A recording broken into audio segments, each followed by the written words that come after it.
नमस्कार। प्रादेशिक समाचार के साथ मैं चंदन कुमार कौंडिल्य। पहले मुख्य समाचार।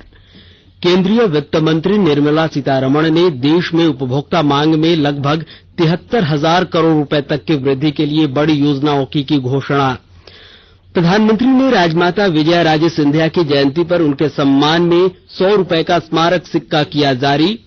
दुमका विधानसभा उपचुनाव के लिए झारखंड मुक्ति मोर्चा उम्मीदवार ने नामांकन दाखिल किया। भाजपा प्रत्याशी कल दुमका और 14 अक्टूबर को बेरमो में पर्चा भरेंगे। और नक्सली संगठन भाकपा माओवादी के सब जोनल कमांडर बॉयदा पाहन ने अपने 3 सहयोगियों के साथ पुलिस के समक्ष किया आत्मसमर्पण। अब समाचार में आगे बढ़ने से पहले जरूरी अपील। कोविड-19 महामारी के खिलाफ देश एकजुट होकर लड़ रहा है। आप भी हमारे साथ सुरक्षा और बचाव के 3 आसान एहतियात उपायों का संकल्प लें। मास्क पहने, 2 गज की दूरी है जरूरी, सुरक्षित दूरी बनाए रखें, हाथ और मुंह साफ रखें। और अब समाचार विस्तार से। केंद्रीय वित्त मंत्री निर्मला सीतारमण ने देश में उपभोक्ता मांग में लगभग 73,000 करोड़ रुपए तक की वृद्धि के लिए 5 बड़ी योजनाओं की घोषणा की है। आज नई दिल्ली में संवाददाताओं को संबोधित करते हुए उन्होंने देश में मांग को बढ़ाने के कुछ नए प्रस्तावों का ब्यौरा दिया। इस मौके पर वित्त राज्य मंत्री अनुराग ठाकुर ने बताया कि नए प्रस्तावों का उद्देश्य एलटीसी वाउचर और फेस्टिवल एडवांस देकर मांग को बढ़ाना है। श्री ठाकुर ने बताया कि केंद्र और राज्य सरकारों द्वारा पूंजी व्यय के लिए अतिरिक्त 37,000 करोड़ रुपए दिए जाएंगे। उन्होंने बताया कि सरकारी कर्मचारियों को एलटीसी की 2018 से 21 ब्लॉक अवधि के लिए 10 दिन की छुट्टी के बदले नकद भुगतान किया जाएगा और उनकी पात्रता के अनुसार यात्रा किराया दिया जाएगा। अवकाश भत्ते का जो कैश वाउचर स्कीम है, इसको मोदी सरकार आपके सामने लेकर आई है। क्योंकि इस महामारी के समय देश और दुनिया पर तो प्रभाव पड़ा, लेकिन सरकारी कर्मचारियों पर उस तरह से कोई भी आर्थिक तनाव या दबाव नहीं बना। लेकिन एक तरफ से देखा जाए तो इनकी सैलरीज भी प्रोटेक्टेड थी और इनकी जो सेविंग्स है, बचत जो हुई वो भी ज्यादा। तो इस समय इनको और राहत देकर किस तरह से जो कम भाग्यशाली वर्ग है उसका भला भी कैसे हो, नकद वाउचर इनको मिले एलटीसी के माध्यम से, यात्रा अवकाश भत्ते के माध्यम से, और जब ये खर्चा करें तो उसका प्रभाव देश की अर्थव्यवस्था पर कैसे पड़े। एक तरफ अर्थव्यवस्था बढ़ेगी और दूसरी तरफ कम भाग्यशाली लोग हैं उनको भी व्यापार का अवसर मिलेगा, उनकी भी आय बढ़ेगी।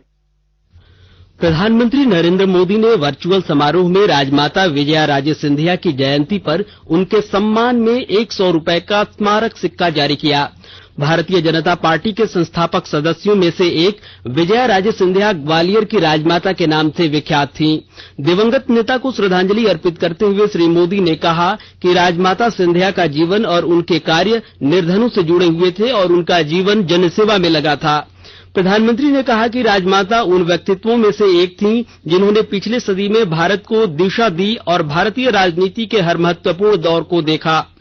राज्य में कोरोना से स्वस्थ होने वालों की संख्या बढ़कर 83,571 हो गई है। पिछले 24 घंटों में 766 मरीजों को स्वस्थ होने के बाद अस्पतालों से छुट्टी मिली है। झारखंड में कोरोना की रिकवरी रेट 90.32% हो गई है। वहीं कल 574 नए मरीज मिलने से कोविड-19 के मामले अब 92,525 हो गए हैं। इनमें 8,167 सक्रिय केस हैं। प्रधानमंत्री नरेंद्र मोदी द्वारा आगामी त्योहारों और ठंड के मौसम के मद्देनजर कोविड-19 से निपटने के लिए लोगों के समुचित व्यवहार के बारे में जन आंदोलन का आज 5वां दिन संपन्न हुआ। झारखंड स्थित सूचना प्रसारण मंत्रालय की विभिन्न इकाइयां लगातार होर्डिंग, पोस्टर, बैनर और प्रचार रथ के माध्यम से अधिकाधिक लोगों को इस जन आंदोलन से जुड़ने के लिए प्रेरित कर रही हैं।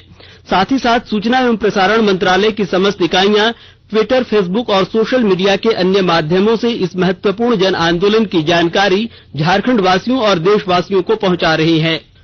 उच्चतम न्यायालय ने कोरोना संक्रमण के कारण राष्ट्रीय पात्रता सह प्रवेश परीक्षा नीट देने में असमर्थ रहे छात्रों को दोबारा मौका देने का केंद्र सरकार को आज निर्देश दिया। मुख्य न्यायाधीश शरद अरविंद बोबडे की अध्यक्षता वाली 3 सदस्यीय खंडपीठ ने नीट परीक्षा आयोजित करने वाली नेशनल टेस्टिंग एजेंसी एनटीए को 14 अक्टूबर को परीक्षा आयोजित करने तथा 16 अक्टूबर को परिणाम घोषित करने का आदेश दिया। खंडपीठ का यह आदेश सॉलिसिटर जनरल तुषार मेहता की हामी के बाद आया। खंडपीठ में न्यायमूर्ति एएस बोपन्ना और न्यायमूर्ति वी रमा सुब्रमण्यम भी शामिल थे। कोविड महामारी से रोकथाम के लिए कई जानी मानी हस्तियों ने लोगों से सुरक्षात्मक उपाय अपनाने की अपील की है। राज्य के पूर्व मुख्यमंत्री और भाजपा विधायक दल के नेता बाबूलाल मरांडी ने लोगों से अपील की है कि कोरोना संक्रमण में लोग अनावश्यक रूप से बाहर ना निकलें और सरकार द्वारा जारी सभी दिशा निर्देशों का पालन करें। अभी कोरोना समाप्त नहीं हुआ, इसलिए हम आप सब लोगों की यही अपील करेंगे कि जब तक दवा नहीं होगी तब तक आप इलाज नहीं करेंगे। आप अनावश्यक रूप से घर से बाहर नहीं निकले, घर से बाहर निकले तो मास्क पहन करके ही निकले और समय समय पर साबुन से हाथ धोते हैं और फिर कोरोना से बचाव के लिए योग व्यायाम करें, अपने इम्यून सिस्टम को ठीक रखने के लिए काढ़ा का भी सेवन करें। आप भी स्वस्थ रहें, परिवार को भी स्वस्थ रखें और समाज को स्वस्थ रखें। इधर आजसू पार्टी के सांसद चंद्रप्रकाश चौधरी ने भी लोगों से अपनी और दूसरों की सुरक्षा के लिए लोगों से सचेत रहने की अपील की है। के लिए सरकार के द्वारा कई निर्देश के गाइडलाइन आया है और हम लोग भी हमेशा लोगों को जागरूक करने का प्रयास कर रहे हैं कि लोग जो गाइडलाइन है, लोग मास्क पहने, लोग सैनिटाइजर का उपयोग करें, डिस्टेंस मेंटेन करें। ये इन सब चीजों पर ध्यान रखने से निश्चित तौर पर हम लोग कोरोना से हम लोग मुक्ति पाएंगे और आने वाले समय में इस महामारी से हम निजात पा सकें। जब तक दवा नहीं आता है तब तक लोगों को कम से कम थोड़ी सावधानी बरतनी चाहिए। इधर स्वास्थ्य और परिवार कल्याण मंत्रालय ने लोगों को सलाह दी है कि वे नोवल कोरोना वायरस से स्वयं को सुरक्षित रखने के लिए सभी बुनियादी एहतियात उपायों का पालन करें और सामाजिक दूरी बनाए रखें। एक रिपोर्ट। सरकार ने कहा है कि आवश्यक वस्तुओं की पर्याप्त आपूर्ति जारी है और लोगों को चिंता करने की कोई जरूरत नहीं है। लोगों को सलाह दी जाती है कि वे आवश्यक वस्तुओं और चिकित्सा सामानों की खरीदारी करते समय धैर्य रखें और शांत रहें। आवश्यक वस्तुओं को खरीदने के लिए बार बार बाहर निकलने से बचें। साथ ही लोगों से हाथ मिलाने और गले लगने से भी बचना चाहिए। बाजार, मेडिकल स्टोर और अस्पतालों में लोग कम से कम 1 मीटर की दूरी बनाए रखें।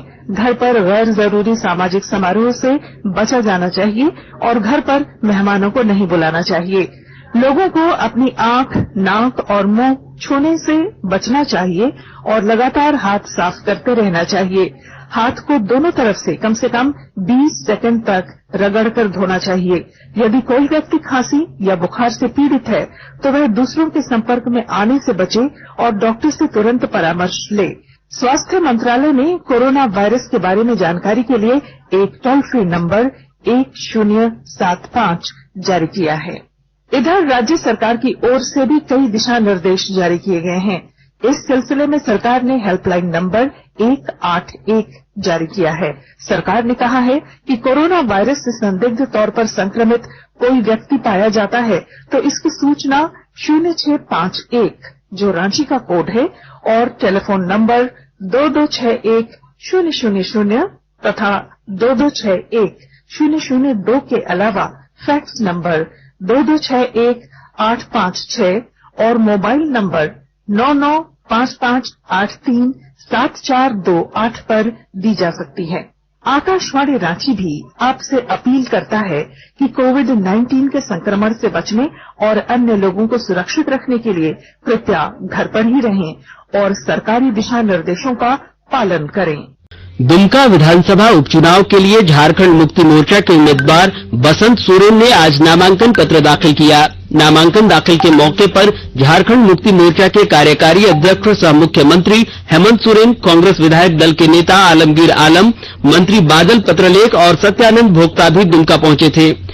इधर रांची में भाजपा और आजसू पार्टी की ओर से संयुक्त संवाददाता सम्मेलन कर उपचुनाव को लेकर एकजुटता प्रदर्शित की गई। इस मौके पर भाजपा विधायक दल के नेता बाबूलाल मरांडी ने कहा कि दुमका में पार्टी की अधिकृत प्रत्याशी लुइस मरांडी 13 अक्टूबर को नामांकन करेगी, जबकि बेरमो में भाजपा प्रत्याशी योगेश्वर महतो 14 अक्टूबर को पर्चा भरेंगे। इस मौके पर आजसू पार्टी अध्यक्ष सुदेश महतो ने कहा कि उपचुनाव में मुख्यमंत्री हेमंत सोरेन के पिछले 10 महीने के कार्यकाल की विफलताओं को प्रमुख मुद्दा बनाया जाएगा। झारखंड मुक्ति मोर्चा के कार्यकारी अध्यक्ष सह मुख्यमंत्री हेमंत सोरेन ने कहा है कि उपचुनाव में सत्तारूढ़ गठबंधन को दोनों सीटों पर जीत मिलेगी। श्री सोरेन ने आज दुमका में महागठबंधन प्रत्याशी बसंत सोरेन के नामांकन दाखिल करने के बाद पत्रकारों से बातचीत में कहा कि संगठन की बदौलत उपचुनाव में पार्टी को जीत मिलेगी। विशुद्ध रूप से चुनावी मैदान सजना प्रारंभ हो चुका है और इसके लिए हम लोग सभी राज्य के गठबंधन के सहयोगी इन दोनों सीट पर जिस तरीके से हम लोग लगातार इन दोनों सीटों को जीतते आए हैं, इस बार भी रिकॉर्ड मतों के साथ जीत सुनिश्चित की जाएगी। मुख्यमंत्री हेमंत सोरेन ने उग्रवादी हिंसा में शहीद हुए सीमा सुरक्षा बल के 114वीं बटालियन के जवान शहीद इसरार खान की आश्रित माता खैरुन निशा को 10 लाख रुपए विशेष अनुग्रह अनुदान भुगतान और आश्रित भाई मोहम्मद इरफान खान को तृतीय वर्ग के पद पर नियुक्त करने के प्रस्ताव को स्वीकृति दे दी है। गौरतलब है कि धनबाद जिला के तीसरा थाना क्षेत्र स्थित साउथ गोलकडीह निवासी और सीमा सुरक्षा बल जवान इसरार खान 4 अप्रैल 2019 को छत्तीसगढ़ राज्य के कांकेर जिला में महला नाला जंगल के पास उग्रवादी हिंसा में शहीद हो गए थे। प्रतिबंधित नक्सली संगठन भाकपा माओवादी के सब जोनल कमांडर बॉयदा पाहन ने अपने 3 सहयोगियों के साथ आज रांची में पुलिस के समक्ष आत्मसमर्पण कर दिया। बॉयदा पाहन पर 5 लाख रुपए का इनाम था और उसके खिलाफ खूंटी और रांची के विभिन्न थाना क्षेत्रों में कई मामले दर्ज थे। राज्य सरकार की आत्मसमर्पण और पुनर्वास नीति के तहत सरेंडर करने वाले नक्सलियों को पुलिस की ओर से 1-1 लाख रुपए का चेक भी सौंपा गया और नीति के तहत अन्य सुविधा उपलब्ध कराने का भरोसा दिलाया गया। रोजगार की तलाश में जुटे लोगों के लिए अच्छी खबर है। रांची वासियों को जिला और देश के विभिन्न हिस्सों में रोजगार मुहैया कराने के लिए जिला प्रशासन ने पहल करते हुए अपना टाइम टेक प्राइवेट लिमिटेड के साथ MOU साइन किया है। रांची के उपायुक्त छवि रंजन के समक्ष एम्प्लॉयमेंट ऑफिसर मन्नू कुमार ने जिला प्रशासन की ओर से, जबकि प्रणय मेहरोत्रा ने कंपनी की ओर से MOU पर साइन किया। आओ काम की बात करें इस टैग लाइन के साथ अपना टाइम टेक प्राइवेट लिमिटेड जिला प्रशासन के सहयोग से आने वाले दिनों में लोगों को रोजगार मुहैया कराएगी। लातेहार जिला प्रशासन की ओर से हर गरीब और जरूरतमंद परिवार तक अनाज और स्वास्थ्य सुविधा उपलब्ध कराने का भरोसा दिलाया गया है। और अधिक जानकारी के साथ हमारे लातेहार संवाददाता।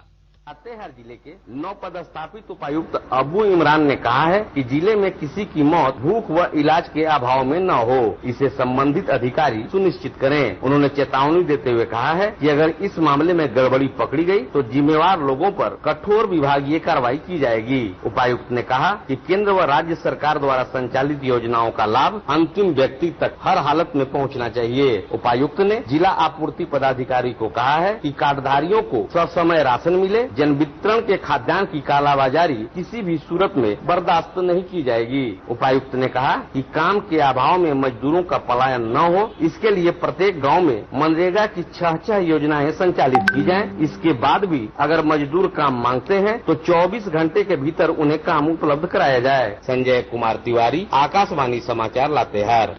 चाईबासा वन प्रमंडल अंतर्गत झारखंड एवं उड़ीसा सीमा के भनगांव में बिजली का तार लगाकर हाथियों को निशाना बनाने के प्रयास को वन कर्मियों ने विफल कर दिया है। जगन्नाथपुर थाना क्षेत्र के भनगांव स्थित जंगल से सटे खेतों के पास लगभग 200 मीटर बिजली का तार बिछाया गया था। वन कर्मियों के नियमित पेट्रोलिंग और हाथियों की सुरक्षा को लेकर ग्रामीणों को जागरूक करने आज सुबह पहुंचे वन कर्मियों की नजर खेतों में बिछाए गए बिजली के तारों पर पड़ी। इसके बाद वन कर्मियों ने उन सभी तारों को समेटकर हटा लिया। और अब संक्षिप्त खबरें। हजारीबाग जिले में जीटी रोड पर बरकट्टा थाना क्षेत्र के सूरजकुंड पेट्रोल पंप के समीप कार और ट्रक के बीच भीषण टक्कर में मां बेटे की मौत हो गई। इस घटना में 3 अन्य लोग गंभीर रूप से घायल हो गए। सभी घायलों को इलाज के लिए हजारीबाग मेडिकल कॉलेज अस्पताल में भर्ती कराया गया है। गोड्डा जिले की पुलिस ने 2 साइबर अपराधियों को गिरफ्तार करने में सफलता हासिल की है। रांची के अरगोड़ा थाना क्षेत्र निवासी एक सेवानिवृत्त सब जज के घर पिछले दिनों हुई चोरी मामले का उद्भेदन करते हुए पुलिस ने 3 आरोपियों को गिरफ्तार किया है। और साहिबगंज जिले के राजमहल थाना क्षेत्र के कस्बा गांव के कुख्यात अपराधी दिवाकर मंडल को पुलिस ने गिरफ्तार कर लिया। पुलिस अधीक्षक अनुरंजन किस्पोट्टा ने बताया कि गिरफ्तार आरोपी के विरुद्ध हत्या, डकैती और आर्म्स एक्ट के 14 मामले दर्ज हैं। और अंत में मुख्य समाचार एक बार फिर। केंद्रीय वित्त मंत्री निर्मला सीतारमण ने देश में उपभोक्ता मांग में लगभग 73,000 करोड़ रुपए तक की वृद्धि के लिए बड़ी योजनाओं की घोषणा।